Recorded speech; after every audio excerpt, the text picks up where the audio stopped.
Coach, special teams huge tonight in your 4-1 win. Just talk about what made the PK and the power play effective tonight. Well, first of all, I've been saying it. We were practicing the power play now. We did very well before Christmas in the power play, and then I think the turkey feathers didn't do very well for us with the power play. The days that followed, the games that followed, we went in those games without practicing it, and I think it hurt us. We lost. I mean, power play is always about small details and execution, and that's the first thing that goes away is your execution. So we just bared down and practiced hard and looked at video and just went back to what we were doing well before. So the last 3 games, today, the last game, and the previous game, we didn't score, but 2 out of 3 were really good power play. So it's 3 games in a row, and now our power play is looking really good. Penalty kill, I think we're just, penalty kill was 5th in the league before we had that disastrous 3 game out west where we got scored 3 goals and twice. And then we went down, and so it's hard after that to catch up on the percentage, but I think we were 10th before tonight, so we keep climbing. I think the players have been consistent, and we're building up our power play because the guys, we figured out who's what and where to put the guys, and slowly, you got to remember, I'm new here with all these guys, and I might have made some mistakes at the beginning, thinking some guys were good in some places and they weren't, and some others were better there. And I think right now we're creating chemistry over time. So that's what's happening. So they both PK and power play look really good today. But I think our 5-on-5 game was very good. The last time we played them, once we had a 2-goal lead, we opened up the middle. We try to play an offensive game with them, and if you do that against those guys, you're done. So I think tonight we stayed really tight. We outshot them. So not because you play good defensively, you're not good offensively, and it gave us a solid game. And what I like is our 3rd goal. Our problem has been whenever we got a 2-goal lead, we stop shooting, try to be fancy, and that happened so many times. And tonight, that was our mandate. If we got a 2-goal lead, and we did, we kept shooting and shooting. And great leadership from Eric there. He could have made a pretty play, but no, he put it inside that blue play where Pipe was there, and that's what we're trying to do. So that was great. One of your most important killers, your goaltender, huge tonight, especially when you guys had the lead, kept that when the Penguins ramped up the pressure. Just thoughts on his play tonight? Great goaltenders, they make the save at the right time. And I think he's done that tonight, and I think the players played well around him. He played well. We didn't have many weaknesses tonight, and we needed that. And if you have a chance to beat a team like that, it's because everybody's on their best game, and they're on the same page, and that includes the goaltender. Bobby Ryan, huge for him to get on the score sheet after what's happened this past week. Just speak to his game tonight. Yeah, no, I think Bobby did very well. What I like is he shot right away, and Bobby, Broussard, and all these offensive guys, maybe except from Hoff, who has a real shooting mentality.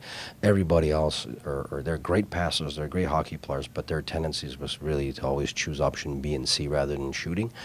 And right now we're seeing our players that are slowly getting that mentality. So he's got a great shot. He's a great shooter. Broussard's a great shooter. Like all these guys are great shooters. And I think right now they're realizing that. When you look at Pittsburgh, they're 2nd or 1st in the league for shots for because they shoot from everywhere. They won their Stanley Cup by putting at the net. You see Crosby, all his goals come around the net. And that's because they put pucks there. So, I mean, if they do that, we can certainly learn from them. Coach, le dernier match contre Pittsburgh était plus difficile, mais j'imagine que vous êtes bien satisfait de la manière que vos joueurs sont sortis ce soir.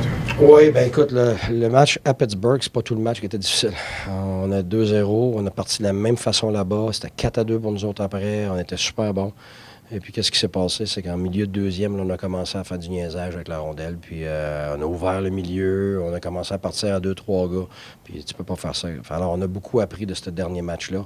Que c'est correct d'être confiant, c'est correct de jouer ta game, mais il faut que tu sois aussi intelligent que la minute que tu perds la rondelle contre une équipe comme ça, il faut que tu aies ton nombre de joueurs qui sont en repli au-dessus d'eux autres avec beaucoup de pression avant qu'ils prennent la vitesse. C'est ce qu'on a mieux fait aujourd'hui. Pour la grande majorité de la soirée, vous avez utilisé le trio à Jean-Gabriel Pajot contre le trio de Sidney Crosby. Est-ce que vous pouvez me parler comment vous avez évalué le travail de ce trio-là ce soir? Ben écoute, ce trio-là est exceptionnel, je pense. Puis moi, c'est sûr que Payet a eu un bon but. Pajot est toujours bon dans ces situations-là. On l'utilise depuis le début de l'année comme ça. Mais moi, ce que j'ai beaucoup aimé, puis je pense que tout le monde l'a reconnu sur le banc, c'est le travail de Mike Hoffman. Écoute, au dernier match qu'on a joué contre McDavid, il avait joué 2 super périodes. Puis à la 3e période, il avait retrouvé son... il était devenu un petit peu impatient offensivement.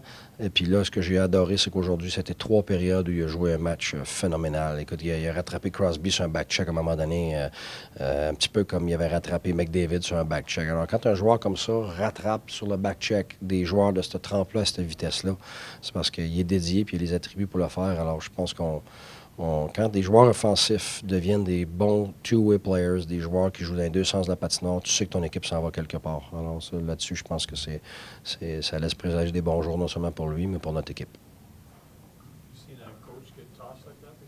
Yeah, I did.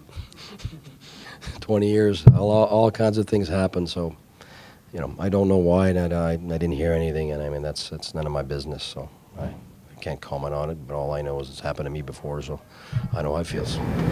You guys gave up that goal with 6 seconds left in the second period. What's sort of the message you say to the team? They're just trying to keep the composure going into the third? Yeah, you know what? In the end, whether they score that goal or not, it doesn't change what we have to do. It's a mental thing at that point, and it's a choice how you see things. You're either scared to lose or you're hungry to win, and that's a choice. And we certainly wanted to make that choice between the second and third, and I think we did. And we came out strong, and we didn't back up. We weren't passive. We went after it, and we got an extra goal because of that. So I think that was the mentality behind it. If you're leading by 2 goals after 2 periods, because you're doing something right, and we didn't want to change that. Can you just recap what you said about Mike Hoffman's game tonight? Yeah, you know what?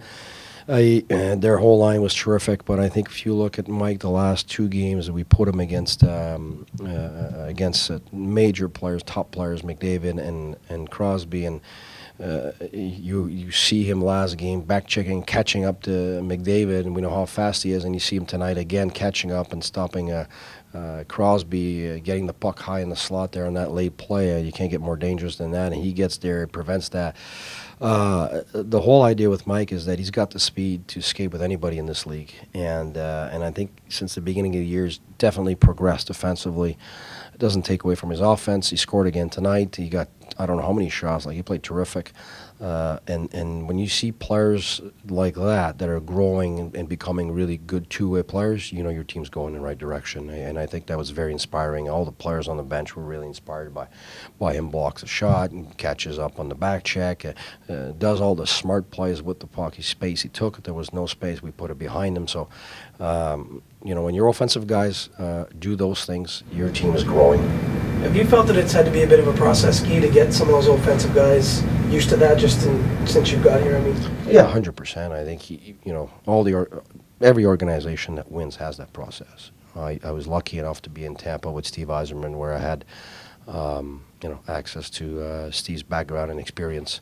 And, that's the first thing he always kept telling me. He says, Guy, I was a 50-goal scorer. I was put on the 3rd line, and then I got 14 goals. But my team started to win, and 27 years later now, they're still, playoff team every year, and they've built a dynasty there and a winning team. And that's how you do. I mean, Scotty Bowman told me the same thing. He always built his teams on winning 1-goal games. And once you've got your offensive players buying into that and becoming, not just buying in, but becoming really good two-way guys, that's what you get in Chicago and those teams. That's how you have to start. That's your first building block, and I think that's what those guys are doing. I mean, you look at it, Eric Carson's really doing a terrific job both sides of the end. He defends so hard, and he's doing all the small things that inspire the team to become better on the same page. So we got a lot of good stories of offensive guys that are working really hard at doing that. And whether it's Eric or Hoffman or Stone and those guys, I think there's a total buy-in, and it's paying off.